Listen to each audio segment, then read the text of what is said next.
I'm moving in with my folks, so you stranger, you better move to a cheap facility. Wow, that's harsh, isn't it? Ha ha ha. I believed I would find happiness with my husband, but he was just using me. Betrayed by my in-laws, I was utterly devastated. I realized these people hadn't yet seen their own naivety. Who would pay the bills if they kicked me out? I understood there was no point in being a family with such people.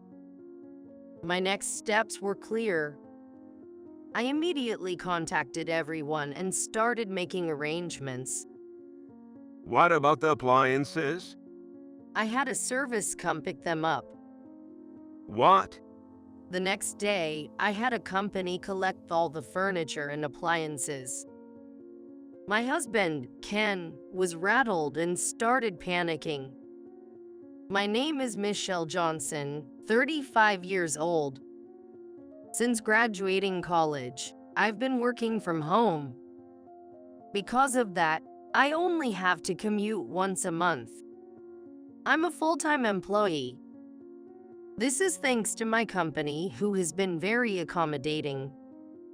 The reason is mainly because I have a disability in both of my legs. That's why I use a wheelchair to get around, even inside the house. I'm wheelchair-bound because of a motorcycle accident in college. I was hit from behind on the freeway and thrown into the air. At that time, everything seemed to be in slow motion. This is it, I thought calmly while flying through the air. Luckily, I survived. But I lost the use of my legs. Rehabilitation continues, but a full recovery is unlikely. I've been living in a wheelchair for years. I'll probably stay single forever.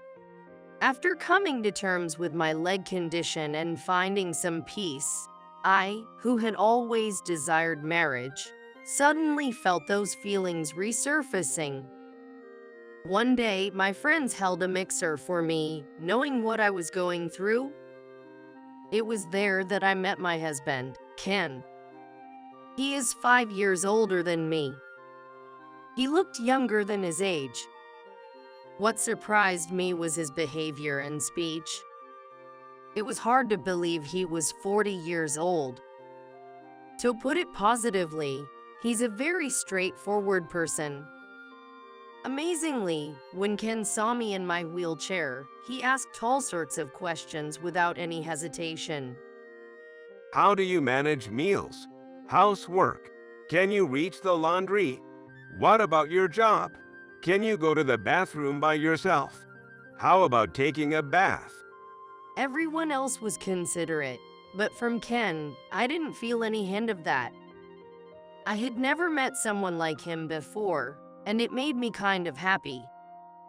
Most people avoid asking about my legs, but Ken was almost brazen in his inquiries. Some might think it rude, but I was pleased. He showed interest in me. After several dates, we started dating. I could be happy with this man. At that time, I couldn't see anyone but Ken and thought I'd never meet someone who would stay with me forever. So, when he proposed 6 months into our relationship, I was overjoyed. However, things changed quickly after we got married. Ken and I started living together. We decided to live in my single-family home. Though it's a single-family home, it's a rental. It's a bit expensive, but the house is overall comfortable for a wheelchair-friendly lifestyle. I think the previous resident must have modified it for accessibility. Ken loved the spaciousness. Since I was mostly home, I did most of the housework. Sometimes when I was too tired, I'd ask him for help, but he'd say, "I'm too tired today." Saying that, he wouldn't help at all. He wouldn't assist with bathing either. What?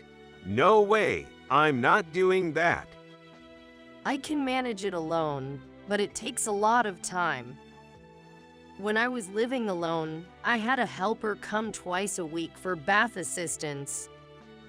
The other 5 days, I managed on my own, so I'm used to it, but I wished Ken would help to make it quicker. Every time, I took a long time to bathe. I no longer hired the helper. Ken said it was a waste of money. While bathing, I thought, my arms are getting tired. The bathroom was already adapted for accessibility. That was a key factor when choosing the property. However, Ken, who takes a bath first, doesn't tidy up afterward. He leaves everything in a mess and puts shampoo on the floor, which takes me extra time to reach. Hey, could you be more considerate when taking a bath? Just let me take a bath without thinking about anything. In the end, Ken wouldn't listen to anything I said. This house is adapted for you, right? I moved here for you. So what's the problem? But Ken, you wanted to move here too? What? When did I ever want that? The house was initially where I had been living. That's why the entire place is adapted for wheelchair accessibility. When Ken first visited, he was amazed by its size and the appliances. I do spend a bit on electronics and furniture. I'd like to live in this house after we marry. He used to say. But now, This handrail is so annoying. It's like an old man's house. why would you say that? I should have looked for another house. I finally realized after we started living together. Ken married me because I had a house, an income, and could do housework. Indeed, at the mixer, he was overly curious about my ability to do chores. Being married to me, who has a disability but can do everything on my own, made him seem like a wonderful husband to his colleagues and friends. The truth is far from it. He just made me do everything, despite my disability. The proof of that is him going out drinking every day. He's been a part-timer since we started dating. Realizing all this after marriage is embarrassing and brings me to tears. Yet, I didn't leave him. Surely, someone who married me can't be completely devoid of love for me. I kept telling myself that. Hey, give me some spending money. Didn't I just give you some? I've already spent that. Ken became increasingly dependent on me financially, not working at all. I consulted his mother. Ken doesn't seem willing to work. What should I do? He's probably tired from working so long. Why don't you let him rest for a bit? My mother-in-law always said she'd be there to listen to anything, but whenever I sought her advice, she invariably sided with her son. Being her only child, perhaps it's natural to her, but I couldn't accept it. I have had no family to turn to since I've lost my parents. I felt utterly lost. I considered talking to a friend, but the one time I vented a bit, I was told I was being too fussy. Ken is just that good at keeping up appearances. That night, I ended up being blamed by Ken. Hey, you said unnecessary things to my mom. About work? Yeah. Why would you worry an old lady like that? I can't believe you. Seriously? Then why don't you work so as to not worry her? When I said that, Ken stormed out. He always leaves when things don't go his way. And then he comes back drunk in the morning. I grace you with my presence. It's early morning. Don't bother the neighbors. Be quiet. Shut up. Don't tell me what to do.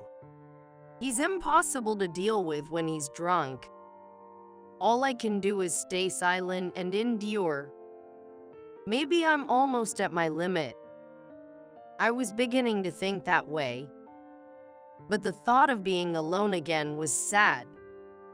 I was torn between enduring this and ending my life as a single woman.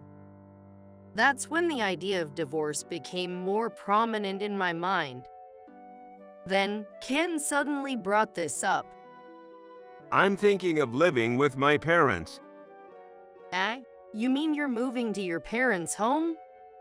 No, they'll move in here. He spoke as if living together was the most natural thing. Moreover, he had already decided on his own that they would move into our house. I understand wanting to be near aging parents, but both of them were still healthy, and it baffled me why they would move here instead of staying at their home. Do we really need to live here together? It'll be cramped with 4 people, and it's inconvenient for me since I work from home. You only think about yourself. I never thought you were such a cold-hearted person. I'm just saying there's no need for them to move here when they have their own home. This place is bigger, and it's equipped with modern conveniences and is wheelchair accessible, right? If my in-laws were to move in, I'll have to be constantly mindful of them during work. Ken is hardly ever home, which is fine, but his parents are on their pension and likely to be around a lot. Plus, with my use of the wheelchair, everything I do takes a little longer. I could easily imagine how stressful it would be to live like that. Give me some time to think about it. We can't wait that long. Hurry up. He said he couldn't wait, but Ken really didn't wait for me at all. Unbelievably, he brought his parents over on the weekend. I realized that this plan to move in together must have been discussed in their family for some time. Hey, I've been thinking, why don't you go into a facility? What? I couldn't believe my ears. What on earth was this man saying? A facility? Me? Yeah, it's a good idea, right? I mean, you have your limits doing things alone, right? In a facility, they take care of everything. It seemed he was not just planning to live with his parents, but to get rid of me. I'll visit you sometimes. That was my wake-up call. If not now, when would I stand up for myself? Hey, what exactly do you think I am to you? What? You're my wife, aren't you? You suggest putting your beloved wife into a facility? Wait. When did I ever say I loved you, Michelle? I felt my face flush with anger. This man had been using me. I knew it, didn't I? Wasn't it my fault for letting it go this far? Just as I realized I needed to take a stand, Ken said something even more unbelievable. I'm moving in with my parents here, so you stranger, you can go into some cheap facility. What did you say? I looked to his parents for some kind of support, but they both wore unsettling, smug smiles. What are you smiling at? Isn't that harsh? His mother said mockingly. Perhaps they had been eyeing my house even before we married. Everything had been moving too fast lately. I knew I had to kick them out. Please leave. What did you say? Leave now. How dare you speak to my parents like that? That moment, I truly saw Ken's true nature. He was furiously yelling at me. If Ken values his parents so much, he should earn his own money and build them a house. Why should I lose my home? I felt a boiling rage inside me. Ken, it's okay. Michelle was just surprised because we came all of a sudden. We just came to look around today. Yay, it's necessary to check before moving in. There are more appliances than the last time we visited, and it seems comfortable to live in. They were seriously planning to take over my house. I took a deep breath to calm down. When I let oxygen into my brain, a question struck me. If I were to leave, how will they manage to live? Ken's parents are pensioners, and Ken is a part-timer. I currently cover all the rent and living expenses of this house. Who's going to pay the $2,800 monthly living expenses? Do they think Ken is earning that? Ignoring my doubts, Ken's parents left in a good mood. Ken left with them. I'm staying at my parents' tonight. Wait, I want to discuss this properly. There's nothing to discuss. I, the head of the household, have decided. My opinion won't change. Left alone, I was in a state of shock. But I couldn't just stand still. I had to do something. First, I called a real estate agent I knew. Ken didn't come home that day. He was probably celebrating with his parents. I quickly sorted my belongings into essential and non-essential items. The next day, when Ken returned home and saw how I had organized my belongings, he laughed. You've started organizing your things. Did you find a facility to move into already? Yes, I did. Ken seemed surprised by my immediate response. I took the opportunity to hand him a signed divorce paper. Here, I've signed my part. Now you just need to sign it. A divorce paper? Why are we getting divorced? Because you're kicking me out, right? Then there's no point in staying married. Ken looked as shocked as a pigeon hit by a bean shooter. It seemed he hadn't expected me to initiate a divorce. No, you can manage without me, right? I don't understand what you mean. Who else would marry you besides me? I can live on my own. But you said you wanted to get married. Ken's panic revealed how arrogant and self-assured he was. He approached me thinking I was a lonely, disabled single woman. Independent, with money, not struggling with life. Plus, I'm always home to do the chores. A perfect woman for him to stay free. He didn't have to work, and money was still coming in. He received praise from others for marrying me, and I didn't have anyone else to marry, so I wouldn't leave him. He had been thinking that way and acting confident. That's why he was so shocked by the divorce papers. Why? You might end up single for life if you divorce me. Better to be single for life than continue a married life with you. You're going to spend a lonely life by yourself. Are you sure? Whether I'm lonely or not is not for you to decide. Ken was flustered by my retaliation. I could see he was shaken. I hadn't realized how weak he was. I didn't understand why I had been so submissive to such a man. Deciding to divorce felt like a weight lifted off my shoulders. I think I was too controlled by my desire to be married. Anyway, there's no need to leave the house so soon. Even though I suggested going to a facility, I didn't mean for it to be this soon. Oh, it's fine. I'll do as you wish. Don't worry. Now, please sign the divorce papers. Why? Why do you want to move so quickly? Think about it. I've already signed my part of the divorce papers, so please sign yours. Wait a minute. Isn't this too soon? This man's attitude changed constantly, and I observed him with amazement. He switched between mockery, panic, and business, When I calmed down, I started to find it annoying. I've already contacted the facility staff, and they know my situation, so it's okay.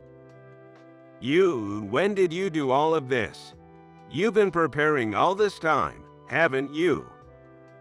Yes, even before I met you. In reality, I had already chosen a facility for my retirement. It was like a condominium. I had read various books, including books on investments, when I was injured and felt anxious about the future. During that time, I had decided to invest in stocks and real estate. I had diversified my income by investing my salary and my parents' inheritance separately. I had already purchased the facility I had in mind, and I had been using it to generate rental income. I hadn't told any of this to Ken. It was my hidden asset. You don't need to get a divorce. Understand? You can stay in this house. Let's live together with my parents. You really don't understand anything. There's no way we'll live together. He has a simple-minded way of thinking. Even though I had brought up the idea of divorce, it seemed like he still believed there was no one else but him. Sorry, but I've already made up my mind. What's wrong with you? You've been saying all sorts of selfish things. Do whatever you want. Don't come crying to me later. I won't cry, so don't worry. Just sign the papers. It had been several hours, I think, during which I had been organizing my belongings. Then I heard Ken making a phone call somewhere. Judging by his tone, it was probably his parents. It was pitiful that he couldn't make such decisions on his own and had to rely on his parents. While thinking about that, Ken suddenly came to me. I understand. I'll go through with the divorce. But once I sign it, you better leave quickly. Ken reluctantly signed the divorce papers. Perhaps he regretted losing me as a housekeeper, but he must have thought that he wouldn't have to do any housework when living with his parents. There was already a house, and it was fully furnished. There were no immediate issues with daily life. Having reconciled with the situation, he tossed the divorce papers to me and headed back to his parents' house. Well, I'm going to discuss the future with my parents now, so get ready to move out quickly. All right, I'll do that. My move was completed within a week. During that time, Ken never showed up. We met again about a day after the move was completed. It was when I was trying to start a new life in my new home. I received a call from Ken, summoning me to our old house. Hey, what's going on? It's empty here. What happened to the appliances and everything? I had a moving service pick up all of those things. What? I had called a moving service to have all the furniture and appliances collected the next day. My husband was getting agitated and flustered. His parents were there too. The appliances that were moved were mostly purchased by me. They're the ones I've been using since before we got married. The ones you have are just the ones you can see in the house. There were only 3 cardboard boxes there.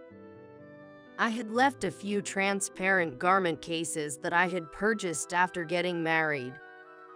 Michelle, we can't possibly live like this. Divorce means we have to split our assets. That's right. How are we supposed to live like this? What are you saying?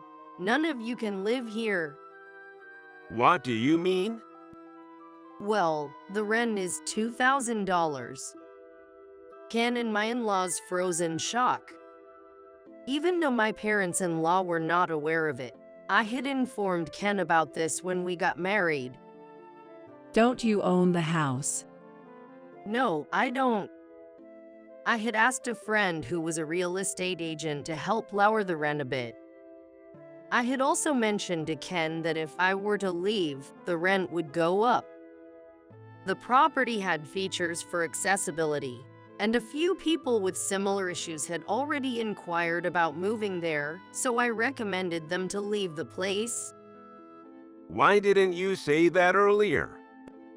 That's right. What's going to happen to us? I don't know about any of that. I've already told Ken. I haven't heard anything about this.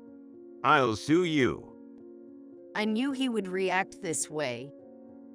Honestly, from an outsider's perspective, it might look like I was divorcing him selfishly, canceling the lease on the house, and making off with the furniture and appliances. However, I was confident. You can sue, but do you even have the money to hire a lawyer? Ken's face twisted in anger.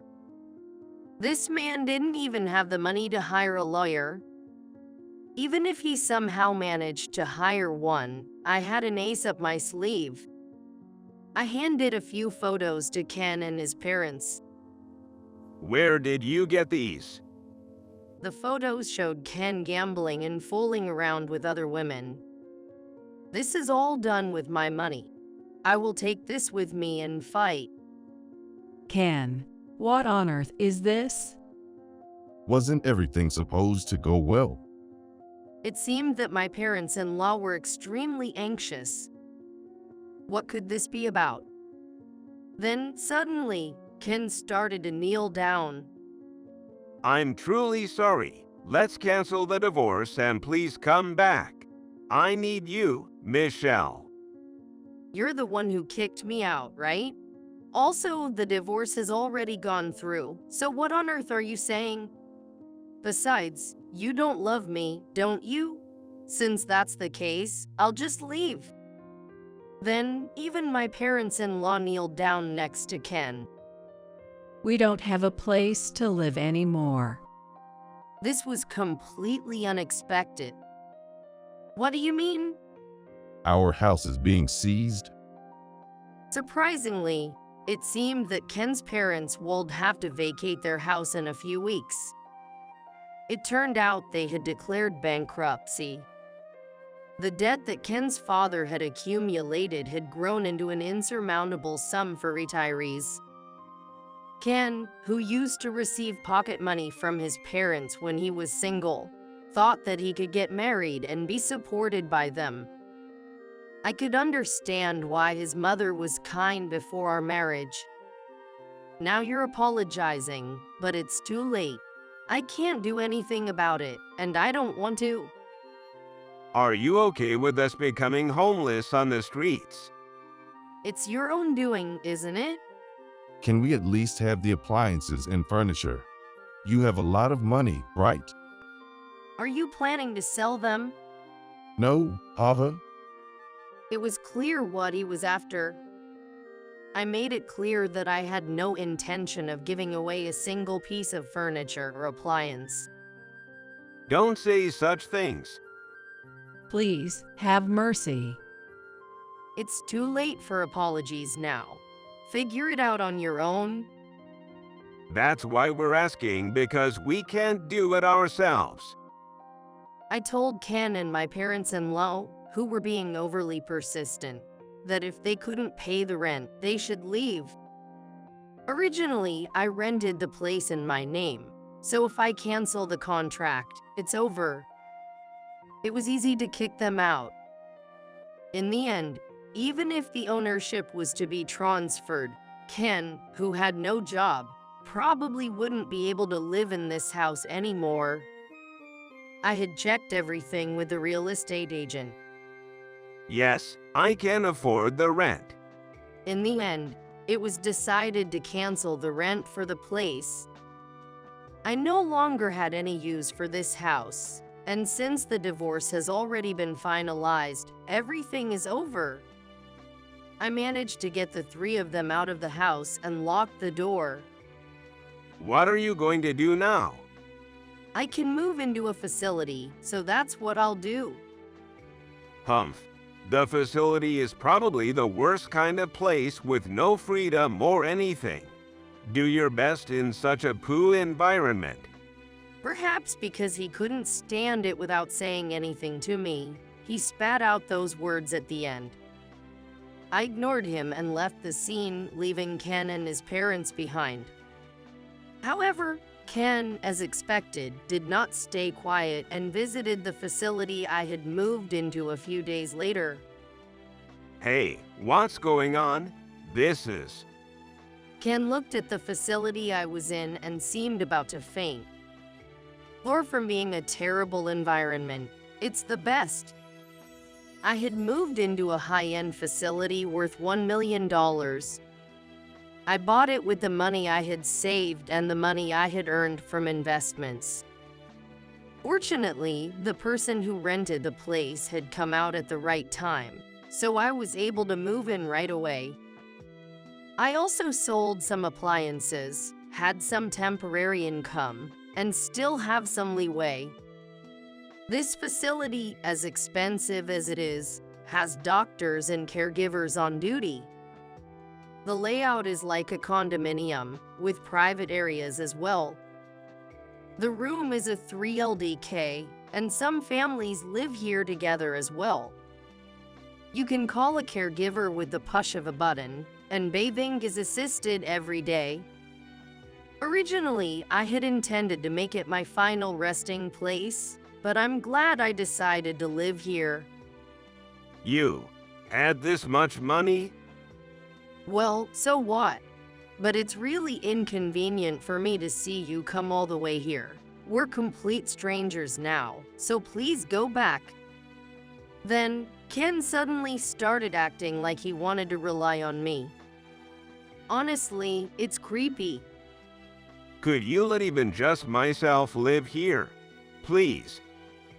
What are you talking about? That's not possible. We're divorced. Face the reality. So, how about getting remarried? I'm living in an internet cafe right now. You know, it's beautiful, isn't it? I can even get a job because I don't have an address by living in an internet cafe. He's quite shameless. It seems like he's already given up on his parents. In the end, he's only concerned about himself and no one else. Hey, have you ever looked in the mirror? Right now, your face looks incredibly pathetic, you know? Huh? You're getting money from your parents at your age. You became a parasite after getting married, and now you're homeless and begging for money. It's pathetic. Ken's face turned bright red. Do you really think it's okay to bow your head to your ex-wife like this? Look, everyone is watching. The residents who were peeking from the balcony were indeed watching. Actually, I had asked them in advance to watch if my ex-husband were to come to visit. Please watch if my ex-husband comes to visit, I told them. I thought that Ken would definitely come to visit me at least once. I thought he would come to see the miserable me after entering the facility or come begging for money. In any case, I expected him to show up. The residents were very cooperative and stared at Ken with pitiful eyes. It was a convincing performance. I wanted to applaud them. Finally, Ken looked around at the gazes of those around him and seemed to realize how embarrassing his actions were. I won't ask for help anymore. With a pale face, he said that and disappeared. He probably won't come here anymore. After that, when I went outside, I met my ex-mother-in-law, who was working at the supermarket's checkout. My ex-father-in-law works as a janitor, and my ex-mother-in-law works at the cash register. As soon as my ex-mother-in-law saw me, she turned her face away and hid. She was scolded by a young female employee for her attitude.